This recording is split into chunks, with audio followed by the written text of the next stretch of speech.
how to split test on TikTok and on Instagram and how to do it with any product, right? This is universal, right? You can do this with any product in your arsenal. And I'm also going to be explaining why you suck, really, like why you actually suck at doing this, because a lot of people that try this, like they just suck. So first and foremost, we have to kind of dissect the term split testing, right? What is split testing? What is this crazy word, Kev? So split testing is the process of posting multiple variations of an already viral video to see which performs the best, right? We're going to be essentially be scientists for a little bit and really try to dissect the winning formula or the winning variable of that viral video, right? So we can go ahead and recreate the same video and change different components of it to continue to go viral. And so something that we can simply do is maybe just change the hook, right? Change the captions, change the sounds, or the initial background that you decided to use in that video, right? To find out what drives the most amount of views, engagement, and sales, and then really just double down on that winner, right? You guys hear me say that word a lot, double down on what's working,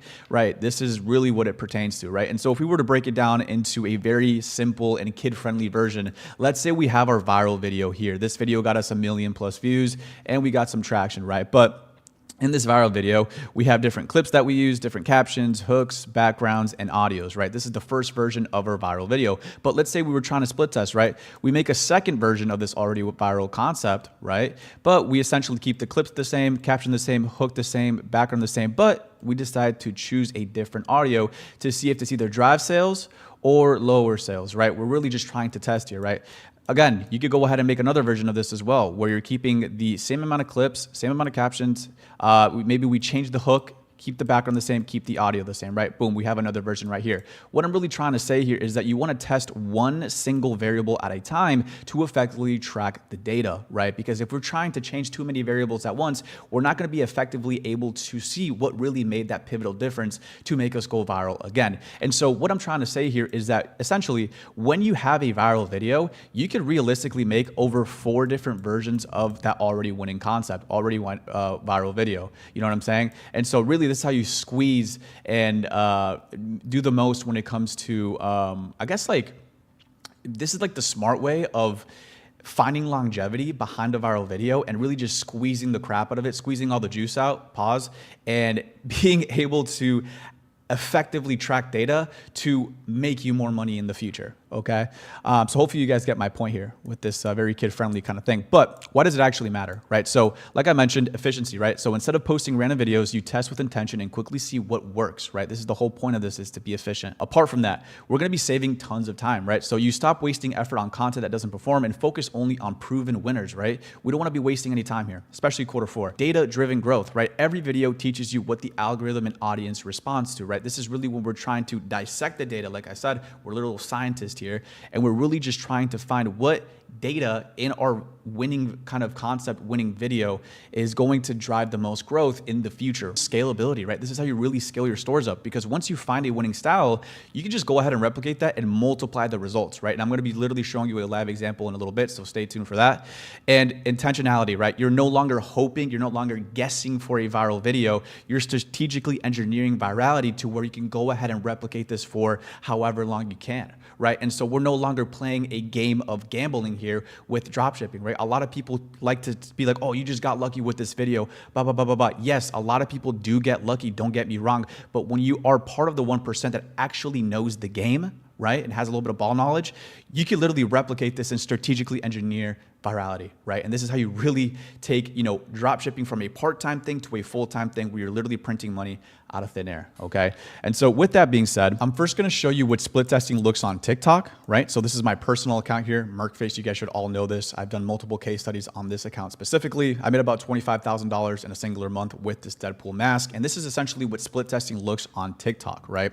And then also, this is what split testing looks on IG. And so as you guys can see here, it looks a little bit different, right? And we're gonna really be just dissecting each individual platform to see how you could essentially split test, because to be completely honest, these platforms are a lot different, and you know, it's very easy to get carried away and not really know what you're doing. It's almost like you're, you know, running with like your head chopped off, right? Like a chicken with the head chopped off, because a lot of people think that you can go ahead and split test the same exact way on Instagram like you can on TikTok, and that's just simply not it. So first and foremost, we're gonna go over TikTok, okay? Because this is by far my favorite platform, and I'll explain why. So Essentially, step one is finding the outlier video, right? Like I mentioned before, we're really just trying to find out what our winning variable is going to be, right? And so realistically, you want to start with proven concepts, right? So when you're starting your account on TikTok, you want to research competitors or similar products in your niche to identify videos that already went viral, right? We're not really trying to reinvent the wheel here, trying to be Einstein.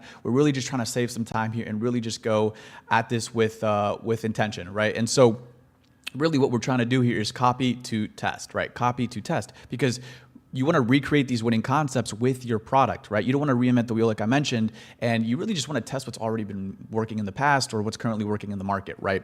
And so essentially you want to post multiple variations of this already winning video, right? So you maybe want to change the hook, the angle, the sound, or the background, and your goal is to create as many different variations of this already proven kind of viral video from your competitor or maybe from your niche, whatnot, right? And this is what I call Frankensteining. I actually created this word a couple of videos back.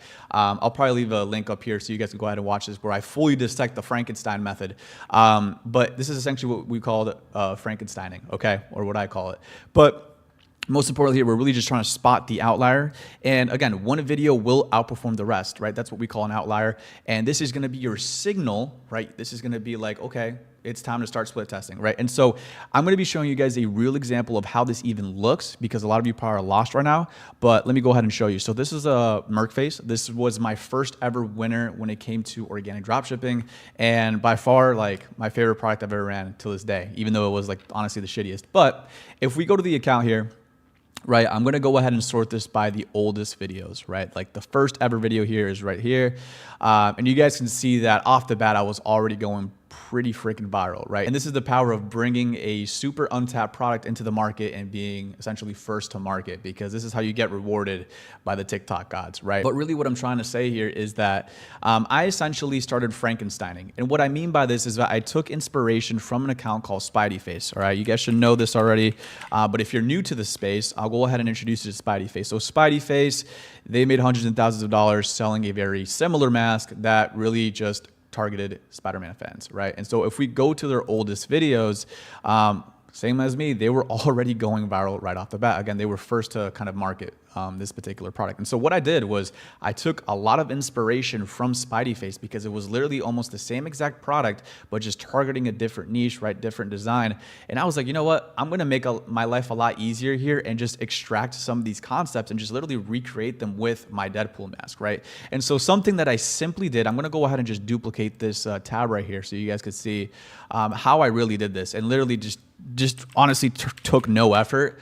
And I recommend everyone to do this when they first start an account, because it's like, come on, bro, you should honestly save some time here. But as you guys can see, my first ever video was don't let the Deadpool fans see this mask. And so literally what I did was I extracted the first ever video he posted, and all I did, right, was change the word Spider-Man to Deadpool. That is literally all I did. And apart from the actual text hook that I changed, I literally just replicated the video one for one. And so boom, it worked, right?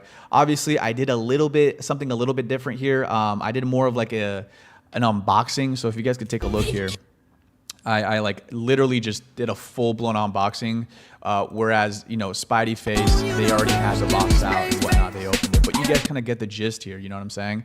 And this was kind of like my first outlier in the sense, like, yeah, 1 million views, of course it's going to be an outlier. I just saved so much time by just extracting ideas from an already proven concept, right? Another example right here is don't let your boyfriend see this. What did I do here? Don't let your boyfriend see this. But I just showed a different mask, and boom, my second video did 2.6 million views, right? So I made it so much easier on myself. All right, so boom. We kind of did a little bit of Frankenstein here, right? We changed, you know, the word Spider-Man into Deadpool, and then we essentially made different variations of already winning concepts.